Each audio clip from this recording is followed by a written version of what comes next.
लेकिन उसी पेपर को दोबारा आत्मविश्वास के साथ, अब यही पेपर मेरे पास है, कोई नए प्रश्न आने वाले नहीं हैं, मुझे इतने ही प्रश्नों से निपटना है। और जब दोबारा मैं सोचने लगा तो उन्होंने लिखा है कि मैं इतनी आसानी से इस पेपर को समझ गया। पहली बार पढ़ा तो लगा कि ये तो मुझे नहीं आता है, लेकिन वही चीज़ दोबारा पढ़ा तो मुझे ध्यान में आया कि नहीं नहीं, सवाल दूसरे तरीके से रखा गया है, लेकिन ये तो वही बात है जो मैं जानता हूँ। प्रश्न को समझना ये बहुत आवश्यक होता है। प्रश्न को न समझने से कभी-कभी प्रश्न कठिन लगता है। मैं यश नागर की इस बात पर बल देता हूँ कि आप प्रश्न को 2 बार पढ़ें, 3 बार पढ़ें, 4 बार पढ़ें और आप जो जानते हैं उसके साथ उसको मैच करने का प्रयास करें। आप देखिए वो प्रश्न लिखने में सरल हो जाएगा। मेरे लिए आज खुशी की बात है कि भारत रत्न और हमारे बहुत ही सम्मानित वैज्ञानिक सीएनआर राव, उन्होंने धैर्य पर बल दिया है। बहुत ही कम शब्दों में लेकिन बहुत ही अच्छा संदेश हम सभी विद्यार्थियों को उन्होंने दिया है। आइए राव साहब का मैसेज सुने अपन। Professor C.N.R. Rao from Bangalore. I fully realize that examinations cause anxiety. The two competitive examinations. Do not worry, do your best. That's what I tell all my young friends. At the same time, remember that there are many opportunities in this country. Decide what you want to do in life and don't give it up. You will succeed. Do not forget that you are a child of the universe. You have a right to be here like the trees and the mountains. All you need is doggedness, dedication and tenacity. With these qualities, you will succeed in all examinations and all other endeavors. I wish you luck in anything you want to do. God bless. देखा एक वैज्ञानिक का बात करने का तरीका कैसा होता है। जो बात कहने में मैं आधा घंटा लगाता हूँ वो बात वो 3 मिनट में कह देते हैं। यही तो विज्ञान की ताकत है और यही तो वैज्ञानिक मन की ताकत है। मैं राव साहब का बहुत आभारी हूँ कि उन्होंने देश के बच्चों को प्रेरित किया। उन्होंने जो बात कही है दृढ़ता की, निष्ठा की, तप की, यही बात है। Dedication, determination, diligence. डटे रहो दोस्तों, डटे रहो। अगर आप डटे रहोगे तो डर भी डरता रहेगा और अच्छा करने के लिए सुनहरा भविष्य आपका इंतजार कर रहा है। अब मेरे ऐप पर एक संदेश रुचिका डाबस ने अपने एग्जाम एक्सपीरियंस को शेयर किया है। उन्होंने कहा कि उनके परिवार में एग्जाम के समय एक पॉजिटिव एटमॉस्फेयर बनाने का लगातार प्रयास होता है और ये चर्चा उनके साथी परिवारों में भी होती थी। सब मिलाकर के पॉजिटिव वातावरण। ये बात सही है। जैसा सचिन जी ने भी कहा, positive approach, positive frame of mind positive energy को उजागर करता है। कभी-कभी बहुत सी बातें ऐसी होती हैं कि जो हमें प्रेरणा देती हैं और ये बात सोचिए कि ये सब विद्यार्थियों को ही प्रेरणा देती है। जीवन के किसी भी पड़ाव पर आप क्यों न हो, उत्तम उदाहरण, सत्य घटनाएं बहुत बड़ी प्रेरणा भी देती हैं, बहुत बड़ी ताकत भी देती हैं और संकट के समय नया रास्ता भी बना देती है। हम सब इलेक्ट्रिसिटी बल्ब के आविष्कारक थॉमस अल्वा एडिसन हमारे सिलेबस में उसके विषय में पढ़ते हैं, लेकिन दोस्तों कभी ये सोचा है कितने सालों तक उन्होंने इस काम को करने के लिए खपा दिए, कितनी बार विफलताएं मिली, कितना समय गया, कितने पैसे गए, विफलता मिलने पर कितनी निराशा आई होगी, लेकिन आज उस इलेक्ट्रिसिटी वो बल्ब हम लोगों की जिंदगी को भी तो रोशन करता है। इसी को तो कहते हैं विफलता में भी सफलता की संभावनाएं निहित होती हैं। श्रीनिवास रामानुजन को कौन नहीं जानता है, आधुनिक काल के महानतम गणित विचारकों में से एक नाम, इंडियन मैथमेटिशियन।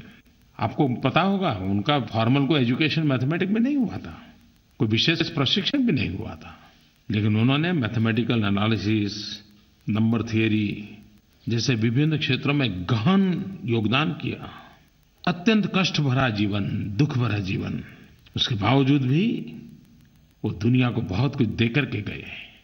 जेके रोलिंग एक बेहतरीन उदाहरण है कि कभी भी किसी को भी मिल सकती है।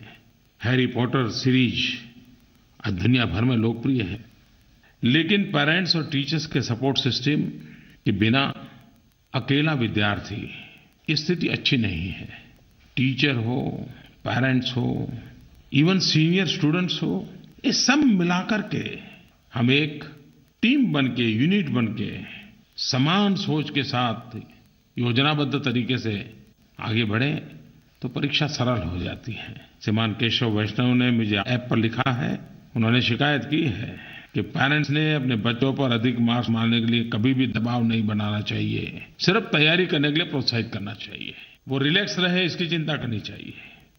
विजय जिंगल लिखते हैं, बच्चों पर उनसे अपनी उम्मीदों का बोझ न डाले, जितना हो सके उनका हौसला बढ़ाए, विश्वास बनाए रखने में सहायता करें। ये बात सही है। मैं आज पेरेंट्स को अधिक कहना नहीं चाहता हूँ, कृपा करके दबाव मत बनाइए। अगर वो अपने किसी दोस्त से बात कर रहा है तो रोकिए मत, एक हल्का फुल्का वातावरण बनाइए, सकारात्मक वातावरण बनाइए। देखिए, आपका बेटा हो या बेटी, कितना कॉन्फिडेंस आ जाएगा, आपको भी वो कॉन्फिडेंस नजर आएगा। दोस्तों, एक बात निश्चित है, खास करके मैं युवा मित्रों से कहना चाहता हूँ, हम लोगों का जीवन हमारी पुरानी पीढ़ियों से बहुत बदल चुका है। हर पल नया इनोवेशन, नई टेक्नोलॉजी, विज्ञान के नित्य नए रंग रूप देखने को मिल रहे हैं और हम सिर्फ अभिभूत हो रहे हैं ऐसा नहीं, हम उससे जुड़ने का पसंद करते हैं। हम भी विज्ञान की रफ्तार से आगे बढ़ना चाहते हैं। मैं ये बात इसलिए कर रहा हूं दोस्तों कि आज नेशनल साइंस डे है। नेशनल साइंस डे, देश का विज्ञान महोत्सव, हर वर्ष 28 फरवरी हम इस रूप में मनाते हैं। 28 फरवरी 1928 सर सीवी रमन ने अपनी खोज रमन इफेक्ट की घोषणा की थी। यही तो खोज थी जिसने उनको नोबेल पुरस्कार प्राप्त हुआ और इसलिए देश 28 फरवरी को नेशनल साइंस डे के रूप में मनाता है। जिज्ञासा विज्ञान की जननी है। हर मन में वैज्ञानिक सोच हो, विज्ञान के प्रति आकर्षण हो और हर पीढ़ी को इनोवेशन पे बल देना होता है और विज्ञान और टेक्नोलॉजी के बिना इनोवेशन संभव नहीं होते। आज नेशनल साइंस डे पर मैं देश में इनोवेशन पर बल मिले, ज्ञान, विज्ञान, टेक्नोलॉजी, ये सारी बातें हमारे विकास यात्रा के सहज हिस्से बनने चाहिए। और इस बार नेशनल साइंस डे का थीम है make in India science and technology driven innovations. Sir CV Raman को मैं नमन और आप सबको विज्ञान के प्रति रुचि बढ़ाने के लिए आग्रह कर रहा हूं। दोस्तों, कभी-कभी सफलताएं बहुत देर से मिलती हैं और सफलता जब मिलती है तब दुनिया को देखने का नजरिया भी बदल जाता है। आप एग्जाम में शायद बहुत बिजी रहे होंगे तो शायद हो सकता है बहुत सी खबरें आपके मन में रजिस्टर न हुई हो, लेकिन मैं देशवासियों को भी इस बात को दोहराना चाहता हूं। आपने पिछले दिनों में सुना होगा कि विज्ञान के विश्व में एक बहुत बड़ी और महत्वपूर्ण खोज हुई है। विश्व के वैज्ञानिकों ने परिश्रम किया, पीढ़ियां आती गई, कुछ न कुछ करती गई और करीब-करीब 100 साल के बाद एक सफलता हाथ लगी। ग्रेविटेशनल वेव हमारे वैज्ञानिकों के पुरुषार्थ से उसे उजागर किया गया, डिटेक्ट किया गया। यह विज्ञान की बहुत दूरगामी सफलता है।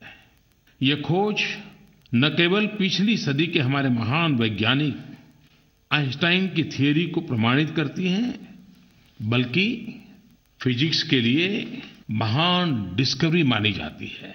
ये पूरी मानव जात को, पूरे विश्व के काम आने वाली बात है। लेकिन एक भारतीय के नाते हम सबको एक बात की खुशी है, इस सारी खोज की प्रक्रिया में हमारे देश के सपूत, हमारे देश के होनहार वैज्ञानिक भी उससे जुड़े हुए थे, उनका भी योगदान है।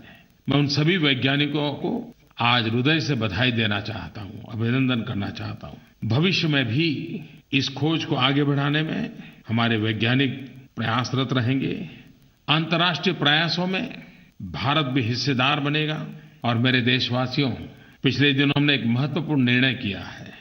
इसी खोज में और अधिक सफलता पाने के लिए laser interferometer gravitational wave observatory short में उसको कहते हैं LIGO लिगो भारत में खोलने का सरकार ने निर्णय लिया है।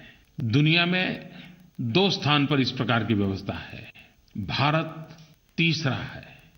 भारत के जुड़ने से इस प्रक्रिया को और नई ताकत मिलेगी और नई गति मिलेगी। भारत जरूर अपने मर्यादित संसाधनों के बीच भी मानव कल्याण की इस महत्तम वैज्ञानिक खोज की प्रक्रिया में सक्रिय भागीदार बनेगा। मैं फिर एक बार सभी वैज्ञानिकों को बधाई देता हूँ, शुभकामनाएं देता हूँ। मेरे प्यारे देशवासियों, मैं एक नंबर लिखवाता हूँ आपको। कल से आप मिस कॉल करके इस नंबर से मेरी मन की बात सुन सकते हैं, आपकी अपनी मातृभाषा में भी सुन सकते हैं। मिस कॉल करने के लिए नंबर है 81908 मैं दोबारा कहता हूँ 81908 दोस्तों, आपकी एग्जाम शुरू हो रही है। मुझे भी कल एग्जाम देनी है। 125 करोड़ देशवासी मेरी एग्जामिनेशन लेने वाले हैं, पता है ना। अरे भाई, कल बजट है, 29 फरवरी, ये लीप ईयर होता है। लेकिन हाँ, आपने देखा होगा, मुझे सुनते ही लगा होगा मैं कितना स्वस्थ हूँ, कितना आत्मविश्वास से भरा हुआ हूँ। बस कल मेरी एग्जाम हो जाए, परसों आपकी शुरू हो जाए और हम सब सफल हो तो देश भी सफल होगा। तो दोस्तों, आपको भी बहुत बहुत मेरी शुभकामनाएं, ढेर सारी शुभकामनाएं। सफलता विफलता के तनाव से मुक्त होकर के मुक्त मन से आगे बढ़िए, डटे रहिए। धन्यवाद।